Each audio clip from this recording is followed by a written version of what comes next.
Ada sebuah kisah yang sangat luar biasa yang bisa kita ambil hikmah di dalamnya. Kisah ini ada dalam kitab Mukasyafatul Qulub karya Imam Ghazali.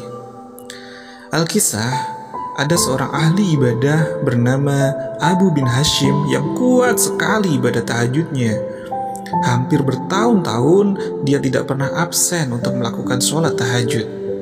Pada suatu ketika, saat hendak mengambil air wudhu untuk tahajud, Abu bin Hashim dikagetkan oleh keberadaan sesosok makhluk yang duduk di bibir sumurnya. Abu bin Hashim pun bertanya, "Wahai hamba Allah, siapakah engkau?" Sambil tersenyum, sosok itu berkata, "Aku malaikat utusan Allah." Abu bin Hashim pun kaget sekaligus bangga karena kedatangan tamu malaikat yang mulia. Dia lalu berkata, "Apa yang sedang kamu lakukan di sini?"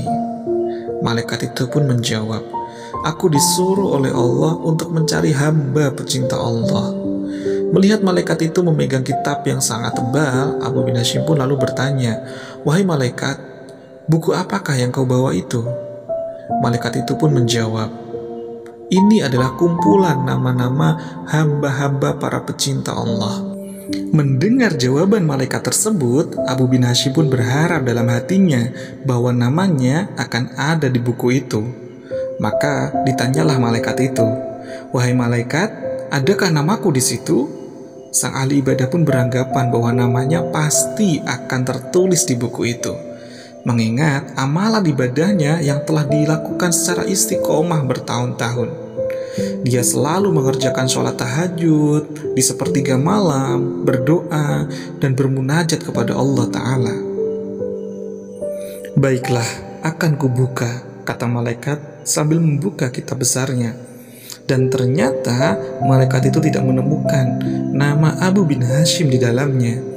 Karena merasa tidak percaya, Abu bin Hashim pun meminta malaikat untuk mencarinya sekali lagi. Dan ternyata, "Betul, namamu tidak ada di dalam buku ini," kata malaikat.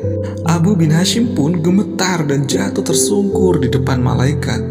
Dia menangis sejadi-jadinya. Dalam hatinya berkata, "Rugi sekali diriku yang selalu tegak berdiri di setiap malam dalam tahajud, bahkan bermunajat, tetapi namaku tidak masuk dalam golongan para hamba pecinta Allah." Melihat itu, malaikat pun berkata, "Wahai Abu bin Hashim, bukan aku tidak tahu engkau bangun setiap malam ketika yang lain sedang tidur untuk mengambil air wudhu dan kedinginan pada saat orang lain terlelap dalam buaian malam. Tapi tanganku ini dilarang oleh Allah Ta'ala untuk menulis namamu." Abu bin Hashim pun bertanya, "Apakah gerangan yang menjadi penyebabnya, wahai malaikat?"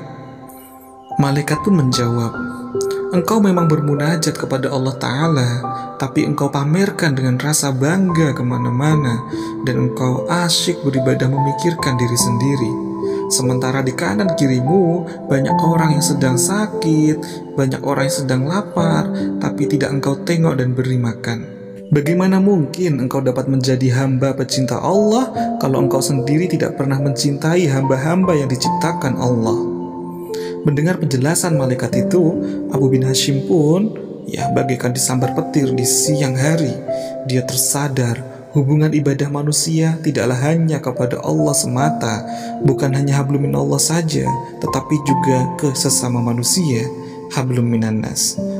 Masya Allah, begitu pentingnya keseimbangan antara hablum minallah dengan hablum minannas. Karena rahmat dan ridho Allah tidak akan turun jika salah satunya tidak seimbang.